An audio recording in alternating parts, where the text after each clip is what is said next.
Hello there everyone, this is the second part to the Crimson Court and the Colors of Madness trinket review. This is obviously all the Colors of Madness, hero trinkets, and the generic trinkets you will find for Colors of Madness. I'll go over my thoughts whether they transform the character, how good they are for the character, and especially for the shard cost, because each ones are going to cost different shards, and we're going to talk about which ones are better early and which ones, you can kind of wait till the end to get to the achievement, because it doesn't necessarily do a lot for you. We're going to start with the lens of the comment. Once again, all these should be crystalline rareness. All of them should cost, and obviously if it has a class restriction, it will be restricted. For right now, lens of comment is not. So what does it do? It ignores stealth, which is pretty good, but it's a minus 20% virtue chance, and the 5% crit condition is if we have a shard dust in our inventory. If you're wondering what shard dust is, yes, it is that item that allows you to refresh your abilities. So if you don't have one of those, you're not getting the 5%. Overall, ignoring the stealth I don't think such a big deal. There's a couple of characters in the game that can bypass the stealth or riposte stealth or just AoE stealth, so I don't think it's exactly needed. It is pretty cheap at a shard cost of 25, but I personally don't think it's a great trinket item because there's other ways to hit stealth based individuals. Also, if you're fortunate, there's a Colors of Madness quirk that allows you to bypass stealth anyways. Now obviously that's on one individual, not everyone, but there is another option rather than losing 20% virtue chance and only getting crit chance if you bring in shard dust. Petrified Skull. This is the occultist. 40% protection when attacked by a Husk. Interesting. Minus 20% healing received. 30% protection when attacked by Eldritch. Once again, kinda weird. And then the 15% max HP. The first one we can kinda ignore. The Husk, I mean, if you take them in end list, obviously it would be good. Though I would argue most of the Husks will actually do stress damage than they will physical, so the 40% I don't really care about too much. Minus 20% healing, it's not the worst thing in the world because it's healing received, it's not healing done, so that's not terrible. Now the next two we can actually apply. 30% protection when attacked by Eldritch, that's actually pretty darn good. And then also 15% max HP for only a shard cost of 25. I honestly think it wouldn't be terrible if you did Colors of Madness early and you're looking for a trinket on occultist. I don't think it would be terrible. The healing received obviously isn't a huge deal if you're getting attacked by Eldritch. Now obviously minus 20% could hurt if you're rolling lower, but you can always roll high and still be okay. And 15% max HP will allow his little bit of squishiness to help there with the protection as well. Overall, I think it's just okay. I don't think it's groundbreaking, but for 25 shards, go for it. Then we get to the Broken Key, Abomination, 30 shards, not that expensive once again. And this is probably one of the best Colors of Madness and probably hero trinket. It's just phenomenal once the more you start thinking about it. It's pretty good. There's some other pretty good ones as well. 15 accuracy, that's just already very good. 35% stun skill chance gives them, I believe, a raw 165% skill. With a chance to crit on top of that, you can get up to 185 on a crit stun chance. That is just phenomenal. And since this only takes up one item slot, you could also pair that with another stun skill trinket if you would want. It'd be a little bit excessive personally, but you could have 175, 195 at the minimal. That is just absolutely amazing. I think it's probably one of the better Colors of Madness. It certainly allows the support abomination to shine very much. I mean, I would gladly take a 165% stun skill chance any day. So I think this is a great item on the abomination if you like them. And if you don't, give it a try. It's really cheap and it's a reliable stun because of the accuracy as well. Smoking Skull, Antiquarian, 45 shards. I'm not gonna lie, this one's a little weird. So 35 dodge if there's a shard dust in the inventory. Okay, not a huge fan of that. Minus 15 accuracy, not at all a fan of that. And minus 15% blight resist. I'm looking here and I mean, don't get me wrong, 35 dodge puts her at I think a base 65 or 70. So she could be 80 to 90 dodge with a shard dust in there, and if you use a skill or another trinket. Well, we'll just assume 65 to 70 now, which is massive. It's about a 40% chance natural for most enemies, maybe even 30. So if you decide to use a skill and another dodge trinket on top of that, you could easily get her to 90-ish dodge in the first round probably. I just don't know what else she's gonna do. I mean, you're losing accuracy. She could just she could buff your dodge the whole time, but you're gonna have to find a way to funnel attacks at her because she has an ability where you have attacks get funneled away from her. So you're gonna have to it's not expensive, but I just don't think it's good. I mean, let me know what you've used it for. If you used the Smoking Skull, but on the face value, this appears to be very detrimental with that negative 15 accuracy right there. I'm not liking that at all, and I don't like the fact it only works if you have a shard dust in your inventory. Ashen Distillation, Plague Doctor, 45 shards, not too bad on the price there. 20 dodge, that's pretty darn good. Once again, that is not an item specific or enemy specific. 25% skill chance on the Blight is also pretty darn good. I wish there was a stun in there, but the stun's already pretty good. And honestly, I don't really know if I care about the healing received with the medicinal herb. It's a nice side bonus, but it's not something you exactly need. And usually you have medicinal herbs, so I'd argue that you'll probably have this more times than not, or maybe fade out near the end of the dungeon, but for the beginning and middle, you'll probably be able to even utilize this 20% healing received. Overall, the 20 dodge is pretty good, the cost is pretty good, and the blight chance is very nice, so I think this is absolutely something you put on the Plague Doctor. Dirge for the Devoured. Jester, 60 shards. We start getting this slightly more expensive, still not terribly expensive here, but we're getting up there. 25% stress skills, pretty good. 25% damage if laudanum's in your inventory. I mean, you may or may not. I usually didn't carry laudanums, so and then 10% stress on himself.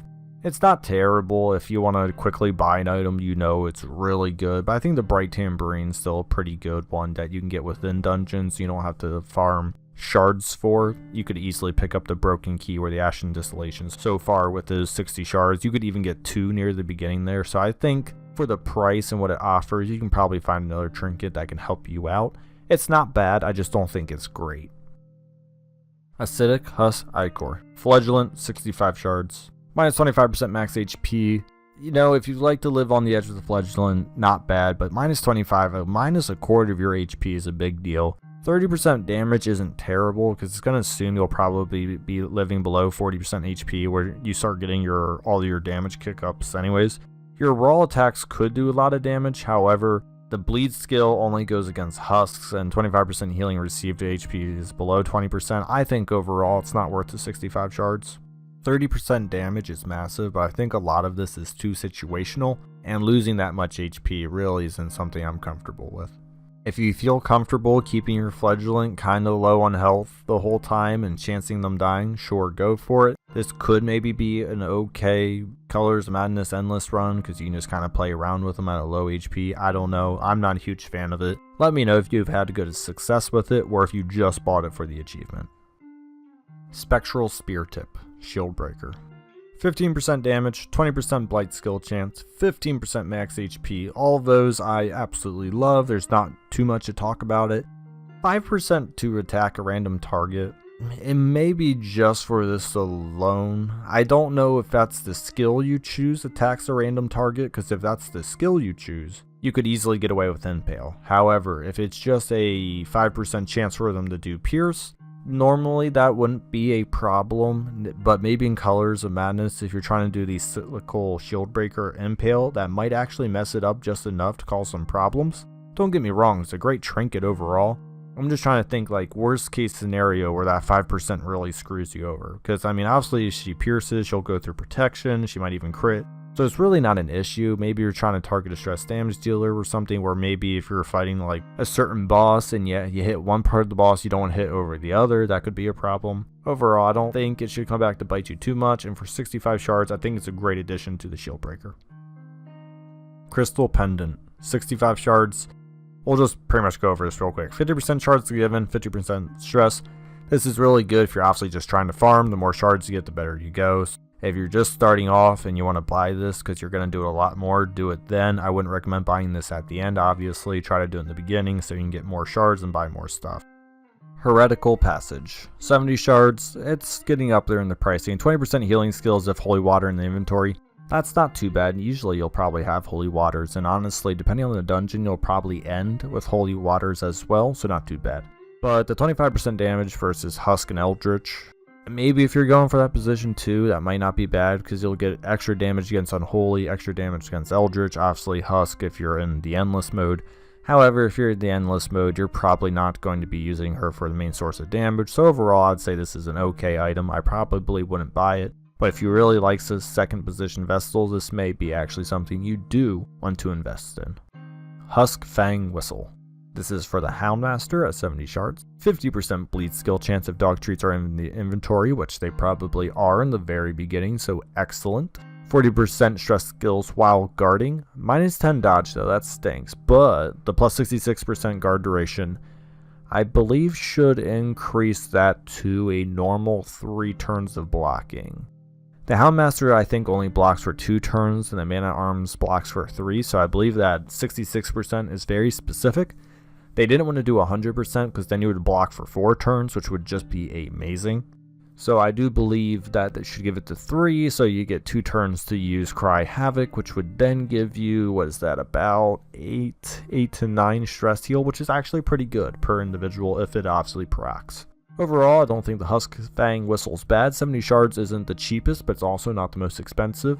The bleed skill chance is massive. I think Hound's Harry alone is already 150. Therefore, you could go up to 200% bleed skill chance with a dog treat in your inventory. Therefore, I don't really think anything's going to stop you except for skeletons and 210. I mean, yeah, it'd be crazy. Even then, if you want to get fun, you could get out of flagellant some other people who decrease bleed debuffs, and you could probably easily proc a bleed on a skeleton. So if you want to proc bleeds on skeletons and have better stress skills, this wouldn't be bad. I think it's okay. The bleed skill chance is obviously massive. If all you use is Hound's Harry, it would be something to consider. Mask of the Timeless. Bounty Hunter, 75 shards. It's getting up there in price. However, 2 speed, 15 dodge for only 5% stress. Honestly, 5% stress is pretty darn negligible at that moment. So I would argue this is an absolutely great trinket. More speed and more dodge, as I always will say, is just great no matter where. So I don't really need to go into that more. I think it's good. If you like bounty hunters, definitely an item to put on. Then we get to the Mirror Shield. Man-at-Arms, 75 shards. Plus 10 dodge, pretty good. 30% damage reflection. We will read the side notes here. And 20 stun resist. It's really that 30% reflection that may let you ruin a certain roaming boss. I'm going to give you like 5, well, I don't want to ruin it, but there's one roaming boss in this game, or event boss in this game, I will say, that this trinket alone would probably ruin him, so let's read the additional notes here. When attacked, will deal damage to the attacking enemy equal to 30% of the damage taken by the trinket holder, known as the Man-at-Arms. Reflected damage only occurs after the attack. This damage does not count as an attack from an equipped hero and is not affected by hero buffs nor enemies' protection. Ooh, that's really nice actually. Kills from this damage do not count for skill effects such as Miller's Pipe or Code of Many Colors, which we will get to eventually. So if you really like the guard-based system, the Man-at-Arms, for 75 shards, I think this would be something amazing to rush towards. You probably won't even get knocked out of the guard because of that extra 20% stun resist. So that's pretty darn cool. I think it's a great trinket on the Man-at-Arms. Top Shelf Tonic. Grave Robber, 80 shards. 15 dodge if medicinal herbs are in the 15 dodge if medicinal herbs are in the inventory. Once again, that's I usually have medicinal herbs, so I don't think that would be too bad. The 3 speed's also nice. So 3 speed, 15 dodge, those are great things. Minus 20% blight resist, I don't care too much. The 50% blight duration, once again, I usually don't use the Grave Robber for her blight, but 50% duration is pretty darn good if you're fighting a larger stack of HP. Overall, the dodge and speed alone may be enough to tempt you if you really like Grave Robbers, so I wouldn't say this is bad. 80 is a little expensive, but it's not the worst thing in the world. Petrified Amulet, Leper, 80 shards. 10 accuracy if a bandage is in the inventory, which I would say more times than not you probably do. 15% max HP, pretty good. Minus 15% bleed resist. I mean, with the increase in HP and the ability to heal himself, that's probably not going to be an issue. The 10 accuracy could lure you into a false sense of security though, because you might run out of bandages near at the end, and then you could start struggling. You'd be like, oh great, now all I have is 15% HP, which is still pretty darn good. So for 80 shards, I would probably still say though, go for something like a focus ring if you could, but if you really have mained Colors of Madness and not the main dungeons, Petrified Amulet's not bad on the Leper. The Crystalline Gunpowder, Highwaymen, 90 shards. This is probably, I still don't even want to say this is bad. I mean, 20% damage is amazing, 3 speed is good. I mean, minus 15% stun resist, oh well, I mean, 90 shards. The Highwaymen always seems to get good trinkets. I mean, I guess I'll call it's boring, it's bland, but really, that's all you need. Speed and damage, come on. Even if he gets hit by a stun, just make sure you have a healer to keep him alive for a turn, and then get him right back into this rope post. I think it's worth the price if you use a lot of Highwaymen. Cluster Pendant, 100 shards. This is just an upgrade where you get 25% shards. Once again, you could easily do the 15 into the 25%. That's up to you. Not going to talk about too much more. Obviously, get it more early than you can later. The Thirsting Blade is of the Hellion. 15 accuracy, phenomenal. Minus 20% bleed resist, whatever. 2 speed, pretty darn good. 8% crit versus bleeding, could easily go well with the Houndmaster, off the top of my head.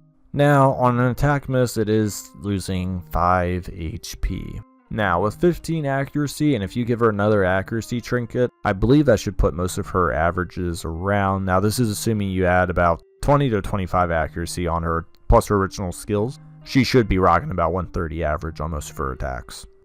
What I will say is there's not many enemies at the champion level who have above 30 dodge. I mean, there's a lot that might have like 31, 32. But for the most part, there's very few enemies who eclipse 40 dodge. So I think you would be very safe if you put on 2 accuracy trinkets. The speed's good, and especially that 8% critical against bleed.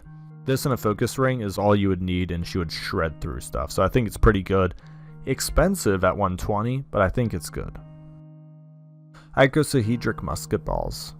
Great first word there. 150, 20% damage, 20% random target. This is very reminiscent of the shield breakers. However, it's 20% random target. I'm not down for that. If you're trying to use her like in a mark strategy or something, I don't want it to be 1 out of 5 times I shoot someone random or something. So I think for the price, the little damage, this waits to the end for an achievement. In all honesty, I think you should go something more mark related or something else. I think the 20% random target kills it for me personally. And also 20% damage on their base damage isn't really that much. If it was maybe 40%, you could entice me more, but for only 20, no way. And here we go, we finally get a slight difference between the Arbalist and the Musketeer. Keening Bolts, 170, 20% damage, 7% crit range skills, which is good. Then on attack, self-stress plus 3, 25% chance. It's not terrible, it's only 3 stress. 20% damage is pretty good, 7% critical range stuff's pretty good. However, for a shard cost of 170, I would probably say that's a no for me. It's expensive. There's other trinkets in the game that can do around that kind of damage and crit stuff, but without possibly adding 3 stress on yourself. It's not terrible, it's just kind of expensive for Colors of Madness, and there's other trinkets you'll probably get earlier on that somewhat fill this position. Alright, Coat of Many Colors. This would definitely be more oriented for the endless run, because on a monster kill, minus 2% stress for 2 battles, same with the accuracy. And the point is, the battles in Colors of Madness are a lot longer than obviously a battle just in a regular dungeon. Because if you can easily kill probably, oh my gosh, maybe 8 to 9 people on one shield breaker for a battle, and it might be even more than that, I honestly don't know off the top of my head. Let's just say you get 8, that's minus 16% stress and plus 16 accuracy. That is crazy. Minusing the 16% stress is the big part, especially for Colors of Madness. So I think this is a great item for Endless. Outside of Endless, I don't think it's too good.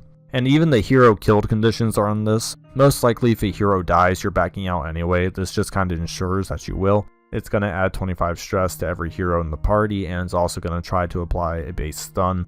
Therefore, pretty much if someone dies with this on and Colors of Madness run, you're probably done, but usually you're done for the most part anyway, so I don't see that really as a huge negative. I think it's a great trinket to have. Miller's Pipe. So on a monster kill, minus 2 stress, that's just good. That can be good for a regular dungeon as well. On monster kill, all monsters blight, 120% chance for 2. Once again, that's good for anywhere. And now we get into the hero killed conditions again. Plus 45 stress, that's pretty darn massive. Minus 20% protection, that's not really that big unless you actually have a bunch of protection trinkets on or something.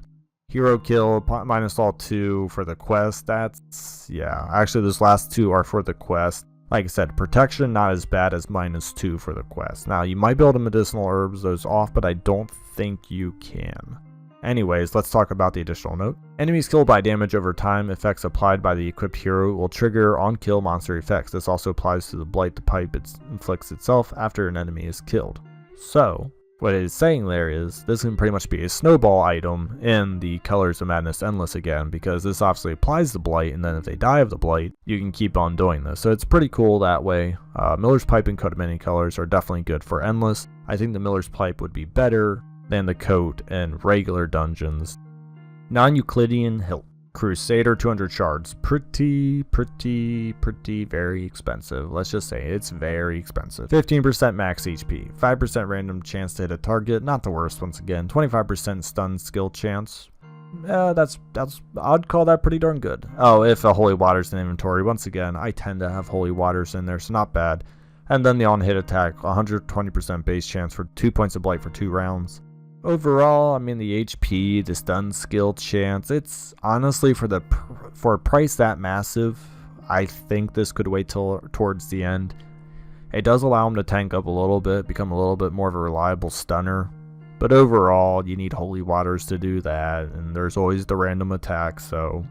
Is it good? I would say it's good, but is it worth 200 shards? No. I mean, it doesn't really revolutionize them. It allows them to take a little more damage, be a better stunner if you have holy waters. And the 2 points of blight is okay over time, so I don't know. Overall, I'd say nah. Yeah, I would wait till the end to probably buy this. If you really like it and you want on your Crusader, go for it. But I think it's very expensive, and you could get multiple trinkets for the price of this one that are much better. So I would hold off.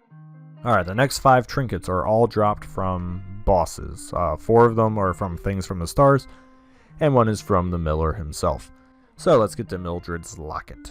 Cannot be bought. Miller's the reaping damage taken minus 100%. It is a damage attack he does, and it hurts like a mother trucker. 40% blight resistance, pretty good. 3 speed, very good. And then obviously 40% damage versus the Miller. This should obviously be on the individual you want to kill the Miller with. If you're going to try to kill the Miller, if you struggle to kill the Miller, Mildred's locket's probably an item you want to put on. Just put on a damage dealer and hope you can do the damage. It's obviously very situational. This wouldn't be something I would put on in just many generic dungeons. I mean, the 3 speed, 40% blight resist is good, but I'd like to use more than half of its effects outside the dungeon.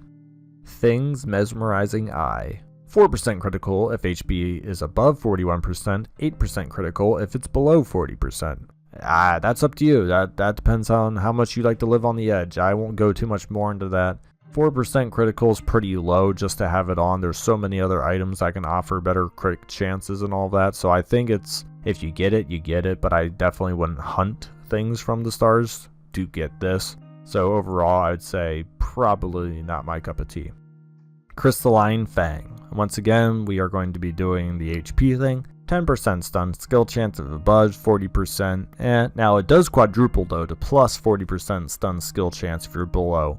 So something like maybe a barbaric yawp or a plague doctor where you can hit 2 enemy positions, that might be something where you're like, alright, you know, I really need to bail myself out now. That would probably allow reliable stuns. People with massive HP pools such as the Crusader could maybe get below 41% HP. You could maybe try to utilize that there. However, it's kind of like the Thing's mesmerizing eye. I don't know if I would really go for it there. Phase shifting hide. 15% stress if above 41% HP and minus 50% if below 40% HP. Now, I'd actually argue this one's, I would actually put this one on. You could easily consider this over a Book of Sanity.